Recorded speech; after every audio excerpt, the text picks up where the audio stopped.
บริเวณหน้าก่อนถึงหน้าที่ว่าการอำเภอกุลังนะครับบริมาณ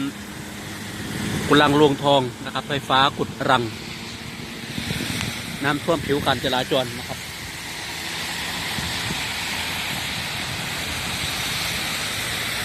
ใช้รถด้วยความระมัดระวัง